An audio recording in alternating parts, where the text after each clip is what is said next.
Good morning all of you. ચલો, આ વિડીયોમાં શું આપણે ગુડવિલ ફાઇન્ડ કરવાની જે અલગ અલગ મેથડ છે એ વન બાય વન ડિસ્કસ કરશું. ટોટલ બધી જ મેથડના નામ જો મેં અહીંયા લખી નાખ્યા છે સ્ટુડન્ટ. પહેલી મેથડ છે એ એવરેજ પ્રોફિટ મેથડ છે. એવરેજ પ્રોફિટ મેથડમાં બે મેથડ આવે છે, સિમ્પલ એવરેજ, વેઇટેડ એવરેજ. પછી છે super profit method, capitalisation of average profit method અને capitalisation of super profit method. Okay, કોઈ પણ બિઝનેસની ગુડવિલ કઈ રીતે ફાઇન્ડ કરવી એની આ બધી અલગ અલગ મેથડ છે સ્ટુડન્ટ. દરેક મેથડના પોતપોતાના ફીચર્સ છે, બરાબર. બિઝનેસ વાઇઝ બિઝનેસ બી અલગ અલગ ટાઈપના હોય છે સ્ટુડન્ટ. તો દરેક બિઝનેસનું અલગ અલગ ફોર્મેટ છે. જે મેથડ સુટેબલ હોય એ મેથડ અપ્લાય કરી અને આપણે આપણા બિઝનેસની ગુડવિલ ફાઇન્ડ કરી શકીએ. ઓકે, ચાલો આજે આપણે સ્ટુડન્ટ પહેલી મેથડ જેને આપણે સિમ્પલ એવરેજ પ્રોફિટ મેથડ કહીએ છીએ એનો સ્ટડી કરશું આ વિડીયોમાં. સૌથી પહેલાં કોઈ પણ ગુડવિલ ફાઇન્ડ કરવાનો સમ હોય ને એમાં પ્રોફિટ ફિગર્સ આપવા બહુ જરૂરી છે. કારણ કે ગુડવિલ જે છે ને એ પ્રોફિટ વગર ન થાય. કોઈ પણ બિઝનેસની ગુડવિલ ક્યારે હોય સ્ટુડન્ટ? જ્યારે એનો પ્રોફિટ સારો હોય, બીજા જે બિઝનેસ છે એના કોમ્પિટિટર્સ છે એની કરતાં જો આપણે વધારે કમાતા હોય તો આપણા બિઝનેસને ગુડવિલ છે એમ કહી શકાય. ઓકે, ચાલો, એટલે તમને જે સમ આપેલો હશે એક્ઝામમાં એમાં છેલ્લા 3-4 વર્ષના કે 5 વર્ષના પ્રોફિટ ફિગર્સ આપેલા હશે અને એની ઉપરથી તમને ગુડવિલ ફાઇન્ડ કરવાનું કહેશે. ચાલો, તો આપણે કઈ રીતે ફાઇન્ડ કરવી સ્ટેપ બાય સ્ટેપ જોઈએ. સૌથી પહેલાં તો તમારે શું કરવાનું કે છેલ્લા જે 4 કે 5 વર્ષના પ્રોફિટ ફિગર્સ તમને આપેલા છે એ બધાની એવરેજ કરવી પડશે સ્ટુડન્ટ. એટલે સૌથી પહેલાં આપણે એ બધા પ્રોફિટ ફિગર્સને એડ કરશું. એટલે માની લો કે તમને છેલ્લા 3 વર્ષના પ્રોફિટ ફિગર્સ આપ્યા છે તો એ ત્રણેયને એડ કરો અને એને ડિવાઇડેડ બાય 3 કરો એટલે તમને એ બિઝનેસનો એવરેજ પ્રોફિટ મળી જશે. છેલ્લા 3 વર્ષની એવરેજ મળી જશે. જો તમને 4 વર્ષના પ્રોફિટ ફિગર આપ્યા હોય તો 4 વર્ષની એવરેજ કાઢો. 5 વર્ષના પ્રોફિટ ફિગર આપ્યા હોય તો 5 વર્ષની એવરેજ કાઢો. ઓકે, એટલે તમે એવરેજ પ્રોફિટથી શરૂઆત કરો. એ આપણું સ્ટેપ નંબર 1 છે. એવરેજ પ્રોફિટ મળી જાય પછી ગુડવિલની ફોર્મ્યુલા અપ્લાય કરશું સ્ટુડન્ટ. એટલે આ જે એવરેજ પ્રોફિટ જે થયો આપણને એને આપણે નંબર ઓફ યર્સ જે ક્વેશ્ચનમાં આપેલા છે, number of years of purchase of goodwill. ચલો, હવે શું છે પહેલાં સમજી લઈએ. શું આપણે જનરલી બિઝનેસને જ્યારે વેચી દેવું હોય ને ત્યારે ગુડવિલની વેલ્યુ ફાઇન્ડ કરવાની હોય છે, બરાબર. મોસ્ટલી બીજા બી અધર રીઝન્સ છે ગુડવિલની વેલ્યુ ફાઇન્ડ કરવાના, પણ જે મેજર રીઝન છે ને એ છે કે આપણે આપણો બિઝનેસ જ્યારે વેચી દેવો હોય ત્યારે સામેવાળો પર્સન જે આપણો બિઝનેસ ખરીદે છે એની પાસેથી ગુડવિલના પૈસા લેવાના હોય શું, એટલે આપણે ગુડવિલ ફાઇન્ડ કરીએ છીએ, બરાબર.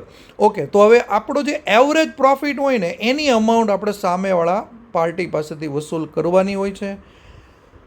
આમાં એક બહુ ઇમ્પોર્ટન્ટ ફેક્ટર યાદ રાખવાનું છે સ્ટુડન્ટ કે છેલ્લા ઘણા વર્ષોથી તમારો બિઝનેસ સારો ચાલતો હતો સ્ટુડન્ટ અને હજી નેક્સ્ટ ફ્યુચરમાં હજી 2 કે 3 વર્ષ સુધી તમારા બિઝનેસને કંઈ વાંધો આવશે નહીં એવું આપણે ઇમેજિન કરી લઈએ છીએ. માની લો કે તમારો બિઝનેસ જે છે તમને એવું લાગે કે ભાઈ હજી નેક્સ્ટ 3 વર્ષ સુધી હું જે કંઈ પ્રોફિટ અત્યાર સુધી કમાતો હતો એટલો જ પ્રોફિટ કમાઈશ. તો એ જે 3 વર્ષ છે ફ્યુચરના એ આપણી number of years of purchase of goodwill કહેવાય એને. એટલો પ્રોફિટ આપણે સામેવાળી પાર્ટી પાસેથી લેવાનો છે. સામેવાળી પાર્ટીને આપણે એમ કહેવાનું છે કે ભાઈ હજી મારો બિઝનેસ 3 વર્ષ સુધી આવો નવો સારો ચાલશે એટલે મારો જે એવરેજ પ્રોફિટ છે મલ્ટીપ્લાઈડ બાય 3 એટલા પૈસા તારે મને એઝ અ ગુડવિલ આપવાના છે. ઓકે, એટલે ગુડવિલ આપણે કઈ રીતે ફાઇન્ડ કરશું? પહેલાં આપણે એવરેજ પ્રોફિટ ફાઇન્ડ કરશું અને એવરેજ પ્રોફિટને number of years of purchase of goodwill તમને જે ક્વેશ્ચનમાં ઓલરેડી આપેલું હશે એની સાથે આપણે એને મલ્ટીપ્લાય કરશું. આ નંબર ઓફ યર્સ એટલે આપણું ફ્યુચરમાં હજી કેટલા વર્ષ સુધી આપણે આવું નવું પરફોર્મન્સ આપશું એના ઉપરથી નક્કી થાય છે, જે એસ્ટિમેટેડ હોય છે. ઓકે, હવે આ એવરેજ પ્રોફિટને તમે આ નંબર ઓફ યર્સ સાથે મલ્ટીપ્લાય કરી નાખો એટલે તમારો આન્સર આવી જાય છે. સ્ટુડન્ટ આપણે એને ફોર્મ્યુલાની હેલ્પથી સમજીએ. જો બે જ સ્ટેપની અંદર આખો સમ કમ્પ્લીટ થાય છે. સ્ટેપ નંબર 1 પહેલાં એવરેજ પ્રોફિટ ફાઇન્ડ કરો. સ્ટેપ નંબર 2 એ જે એવરેજ પ્રોફિટ તમને મળ્યો છે એને નંબર ઓફ યર્સ સાથે મલ્ટીપ્લાય કરો. એ નંબર ઓફ યર્સ તમને ક્વેશ્ચનમાં આપેલા હશે. એ શેના વર્ષ છે તમને ખ્યાલ છે? એ ફ્યુચરના યર છે સ્ટુડન્ટ, કે અત્યાર સુધી આપણો બિઝનેસ જેવો ચાલતો હતો એવો હજી કેટલા વર્ષ સુધી ફ્યુચરમાં ચાલશે એના એસ્ટિમેટ નંબર ઓફ યર્સ છે, જે 2 કે 3 વર્ષ હોઈ શકે. બસ તો એની સાથે આપણે એને મલ્ટીપ્લાય કરશું સ્ટુડન્ટ, એટલે આપણને ગુડવિલ મળી જશે. બસ તો આ 2 સ્ટેપ યાદ રાખી લો સ્ટુડન્ટ. આ 2 સ્ટેપની હેલ્પથી તમે કોઈ પણ ક્વેશ્ચનનો સિમ્પલ એવરેજ મેથડથી ગુડવિલ ફાઇન્ડ આઉટ કરી શકશો. હવે એક પ્રેક્ટિકલ એક્ઝામ્પલ જોઈ લેશું ને એક્ઝેક્ટલી કઈ રીતે સમ પૂછાશે અને કઈ રીતે આપણે સમ કરવાનો. ચાલો એક ક્વેશ્ચન સિમ્પલ એક્ઝામ્પલ લઉં છું તમારી સામે. ચાલો આ ક્વેશ્ચન તમારા સ્ક્રીન ઉપર આવી ગયો છે. જો એક બિઝનેસનો છેલ્લા 5 વર્ષનો એવરેજ પ્રોફિટ તમને અહીંયા આપી દીધો છે. ઓકે, અને તમને ગુડવિલ ફાઇન્ડ કરવાનું કીધું છે બેઝડ ઓન 3 years પરચેસ. જો અહીંયા 3 years લખેલું છે શું, એની ઉપર ફોકસ કરો. 2 અલગ અલગ યર આપ્યા છે. એક 5 years લખેલું છે, એ નીચેના યર છે 2001થી લઈને 2005. છેલ્લા 5 વર્ષનો પ્રોફિટ તમને આપ્યો છે. એટલે આપણે પહેલાં તો એની એવરેજ ફાઇન્ડ કરશું સ્ટુડન્ટ. એટલે આ બધાને એડ કરીને એને ડિવાઇડેડ બાય 5 કરશું. એવરેજ પ્રોફિટ મળી જાય પછી એવરેજ પ્રોફિટને આ જે બીજો ફિગર આપ્યો છે સ્ટુડન્ટ 3 years એની સાથે મલ્ટીપ્લાય કરશું એટલે આપણને ગુડવિલ મળી જશે. ચાલો તો પહેલું સ્ટેપ આપણે ફોલોઅપ કરી લઈએ સ્ટુડન્ટ. સૌથી પહેલાં આપણે બધા જ પ્રોફિટને એડ કરી લઈએ. 5 વર્ષનો પ્રોફિટ જો મેં ઉપર એડ કર્યો છે ડિવાઇડેડ બાય 5. ચાલો તો આ ફિગર થશે 10,35,000 divided by 5 is equal to 2,07,000. બસ તો આ 2,07,000 એ આપણો એવરેજ પ્રોફિટ આવી ગયો સ્ટુડન્ટ. ચાલો આપણું સ્ટેપ નંબર 1 પૂરું થયું. હવે ગુડવિલની ફોર્મ્યુલા અપ્લાય કરશું આપણે આની ઉપર. Goodwill is equal to average profit multiplied by number of years of purchase of goodwill. જે પાર્ટી આપણો બિઝનેસ લઈ લેવા માગે છે એની પાસેથી આપણે 3 વર્ષનો average profit as a goodwill વસૂલ કરવાનો રહેશે. ચાલો તો આ ફોર્મ્યુલા છે goodwill is equal to 2,07,000 multiplied by 3 years. એટલે હજી 3 વર્ષ સુધી આપણે આવો ને આવો એવરેજ પ્રોફિટ કરતા રહીશું સ્ટુડન્ટ. 2,07,000નો પ્રોફિટ હજી નેક્સ્ટ 3 years સુધી આપણને મળતો રહેશે એવી આપણી એક્સપેક્ટેશન છે.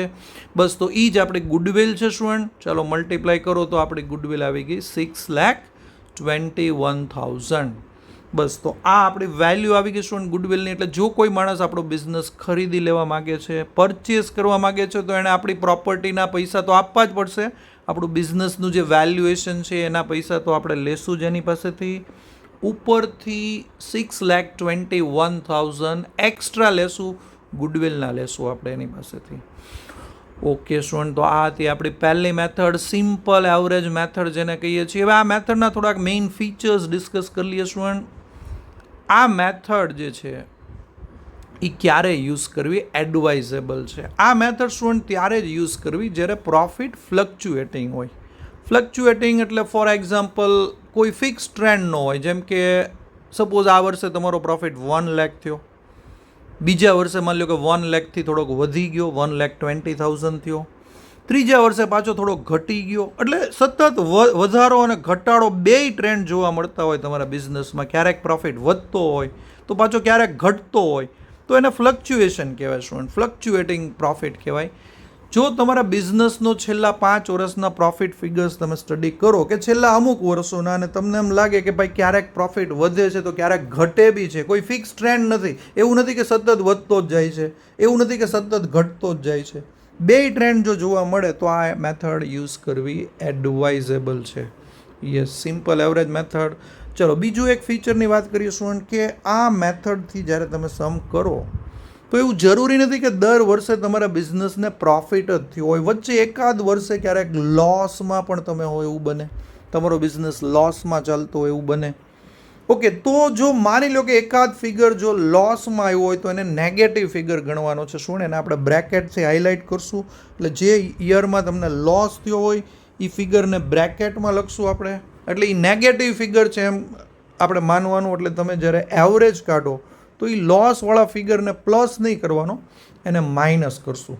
જેમ કે છેલ્લા 5 વર્ષમાં માની લો કે 4 વર્ષમાં પ્રોફિટ થયો છે અને 1 વર્ષમાં લોસ થયો છે, તો જે પ્રોફિટના ફિગર છે એ બધા એડ થશે અને એમાંથી આ લોસનો ફિગર માઇનસ થશે અને પછી એ જે ટોટલ આવે એને આપણે 5થી ડિવાઈડ કરશું એટલે આપણને એવરેજ પ્રોફિટ મળશે. ઓકે, એટલે આ લોસવાળા સમ બી એક્સપેક્ટેડ છે સ્ટુડન્ટ.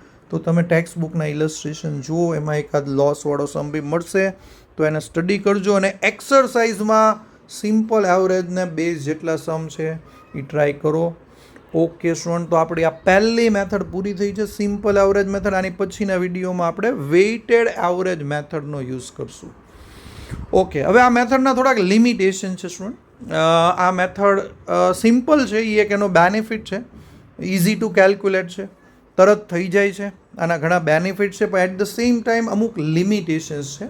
તમને એક્ઝામમાં પૂછી શકે કે what are the limitations of simple average method. તો લિમિટેશન નંબર 1 સ્ટુડન્ટ એ છે કે આ મેથડમાં આપણે કેપિટલને ધ્યાનમાં નથી લેતા સ્ટુડન્ટ, બરાબર? એટલે કે ઇન્વેસ્ટમેન્ટ, કોઈ પણ બિઝનેસમાં છે ને તમે જે પૈસા રોકો એને કેપિટલ કહેવાય, કેપિટલ ઇન્વેસ્ટમેન્ટ. તો આમાં તમે જે સમ કર્યો એમાં જોયું કે ખાલી પ્રોફિટના ફિગર્સ જ આપણે ધ્યાનમાં લઈએ છીએ, કેટલું ઇન્વેસ્ટમેન્ટ થયું છે એટલે કે કેપિટલ કેટલી છે એને આપણે ઇગ્નોર કરીએ છીએ સ્ટુડન્ટ. તો એ એક લિમિટેશન નંબર 1 છે. ખરેખર તમે જો વધારે પૈસા રોકો સ્ટુડન્ટ તો તમારો પ્રોફિટ વધારે આવવો જોઈએ અને જે બિઝનેસમાં ઓછું ઇન્વેસ્ટમેન્ટ હોય એનો પ્રોફિટ ઓછો હોય છે. અહીંયા ખાલી પ્રોફિટના ફિગર ઉપરથી જ આપણે સમ કરીએ છીએ, કેપિટલની અમાઉન્ટ સાથે એનું કમ્પેરિઝન નથી કરતા. તો એ એક લિમિટેશન છે સ્ટુડન્ટ. કેપિટલનો ફિગર ખરેખર આપણે ધ્યાનમાં લેવો જોઈએ. અધરવાઇઝ શું થાય સ્ટુડન્ટ કે ઘણીવાર કોઈ બે અલગ અલગ બિઝનેસ હોય, એની કેપિટલ માની લો કે અલગ અલગ હોય. એક બિઝનેસમાં સપોઝ 5 કરોડ રૂપિયાનું ઇન્વેસ્ટમેન્ટ થયું હોય અને બીજા બિઝનેસમાં ખાલી 1 કરોડનું ઇન્વેસ્ટમેન્ટ થયું હોય. ઇમેજિન કરો. પણ બાય ચાન્સ માની લો કે બેના પ્રોફિટ ફિગર સરખા આવે છે, બેનો એવરેજ પ્રોફિટ સરખો છે, તો ઓબ્વિયસ છે કે બેની ગુડવિલ બી સેમ આવશે. પણ ખરેખર એવું ન હોવું જોઈએ સ્ટુડન્ટ. જે બિઝનેસમાં વધારે ઇન્વેસ્ટમેન્ટ થયું છે એટલે કે જે 5 કરોડવાળો બિઝનેસ છે એની ગુડવિલ વધારે હોવી જોઈએ અને 1 કરોડવાળો બિઝનેસ છે એની ગુડવિલ ઓછી હોવી જોઈએ. આમાં થાય છે ઊંધું, બરાબર? 5 કરોડવાળાનો પ્રોફિટ પણ એટલો જ આવે છે જેટલો 1 કરોડનો છે. એટલે ખરેખર તો 1 કરોડવાળો બિઝનેસ છે ને વધારે સારો કહેવાય, કારણ કે એને ઓછા ઇન્વેસ્ટમેન્ટમાં આટલો પ્રોફિટ રોક્યો છે, પ્રોફિટ કર્યો છે. અને ઓલો જે બીજો બિઝનેસ છે એને 5 કરોડ રૂપિયા રોકીને આટલો પ્રોફિટ કમાણ્યો છે, એટલે ખરેખર એની ગુડવિલ ઓછી આવવી જોઈએ. પણ હવે આ મેથડમાં જો આપણે સમ કરીએ તો બંનેની ગુડવિલ સેમ આવે છે. ખરેખર એવું એ આઈડિયલ સિચ્યુએશન નથી. જે બિઝનેસ ઓછા ઇન્વેસ્ટમેન્ટમાં વધારે પ્રોફિટ કરે એ સારો કહેવાય. પણ આ મેથડમાં આપણે પ્રોફિટના ફિગરને અવોઇડ કરીએ છીએ, તો એ એક લિમિટેશન છે સ્ટુડન્ટ. બીજું લિમિટેશન એ છે કે ટ્રેન્ડ ઓફ પ્રોફિટ ઇઝ ઇગ્નોર્ડ, બરાબર? આપણે પ્રોફિટનો ટ્રેન્ડ આમાં નથી જોતા. એટલે કે ઇન્ક્રીઝિંગ કે ડિક્રીઝિંગ ટ્રેન્ડ હોય ત્યારે આ મેથડ બહુ કામ નથી લાગતી સ્ટુડન્ટ, કારણ કે આ મેથડમાં આપણે પ્રોફિટ જે છે એવરેજ, બધાની એવરેજ કરી નાખીએ છીએ. કોઈ પ્રોફિટને વધારે કે ઓછું ઇમ્પોર્ટન્સ નથી આપતા, બરાબર? એટલે જ્યારે પ્રોફિટ સતત વધતો હોય કે ઘટતો હોય સ્ટુડન્ટ ત્યારે આ મેથડ કામ નથી લાગતી. આ મેથડ ત્યારે યુઝ કરવી જોઈએ નહીં. ઓકે, તો આ બંને લિમિટેશન ટેક્સ્ટ બુકમાં બી આપેલા છે. આઈ એમ શ્યોર તમે એને ધ્યાનમાં લેશો. ચાલો, ટેક કેર સ્ટુડન્ટ. હવે નેક્સ્ટ વિડીયોમાં આપણે વેઇટેડ એવરેજ મેથડ છે એનું ડિસ્કશન કરશું. Take care.